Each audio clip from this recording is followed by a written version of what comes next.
কথাতে কয় নহয়, ভবা কথা নহয় সিদ্ধি বাটত আছে কণা বিধি বুলি। মোৰ লগতো এইকেইদিন তেনেকুৱাই হৈ আছে। মানে মোৰ দেহাটো ইমানেই বেয়া, মই ক'তো যাব পৰা নাই আৰু সেইকাৰণে বহুত ধুনীয়া ধুনীয়া দিন মিছ কৰি আছোঁ। আমাৰ গুখানিৰ ভাত মুখত দিয়া আছিল। মানে আমাৰ ঘৰৰ কিছুমান খেলি মেলিৰ কাৰণে বহুতকেইটা ডেট আমাৰ মানে লৈও সেই ডেটত আমি ভাত মুখত দিব নোৱাৰিলোঁ।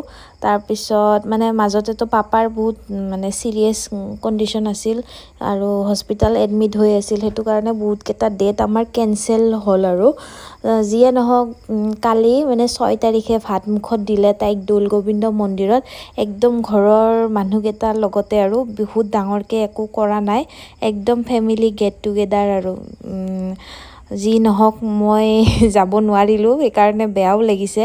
আৰু একো ভিডিঅ' বা ফটো তেনেকৈ মানে মোৰ লগত একো নাছিল, কিন্তু মোক ভাইটি আৰু মোৰ বায়ে ফটো আৰু ভিডিঅ' পঠাইছে। ভিডিঅ'টো নায়েই বাৰু, এটা একদম শ্বৰ্ট ভিডিঅ' এটা পঠাইছে আৰু সেইখিনিকে লৈ মই ভাবিলোঁ যে ফেচবুকতে হওক বা ইউটিউবতে হওক সাঁচি থওঁ, কাৰণ কিয় তাইৰ প্ৰত্যেকটো মোমেণ্টে মোৰ লগত আছে আৰু ময়ো উপস্থিত আছিলোঁ। কিন্তু এইবাৰ চাগে ফাৰ্ষ্ট টাইম মই তাইৰ ভাত মুখত দিয়া মানে অন্নপ্ৰসন্নত যাব নোৱাৰিলোঁ। বেয়াও লাগিছে, কিন্তু উপায় নাই, যিহেতু মানে গা বেয়া আৰু গা বহুতেই বেয়া, সেইটো কাৰণে যাব নোৱাৰিলোঁ। বেয়াও লাগিছে কিন্তু উপায়ো নাই।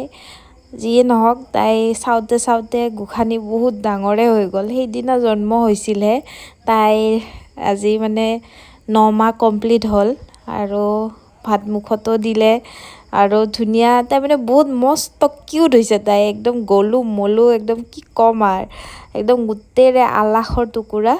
এজ এ মেমৰি হিচাপে তাইৰ অন্নপ্ৰসন্নৰ দিনৰ ফটোখিনিয়ে আপলোড কৰি থলোঁ। বাকীটো নাই, যাবতো নোৱাৰিলোঁৱে, সেইকাৰণে ভাবিলোঁ ফটোকেইখনক লৈয়ে ভিডিঅ' এটা বনাই দিওঁ। যিয়ে নহওক তাইক আশীৰ্বাদ কৰিব, তাই যাতে সদায় ভালে থাকে সুস্থ থাকে তাকে কামনা কৰিছোঁ। আৰু এইখিনিলৈকে যদি আমাৰ ভিডিঅ'টো চাই আছে, থেংক ইউ।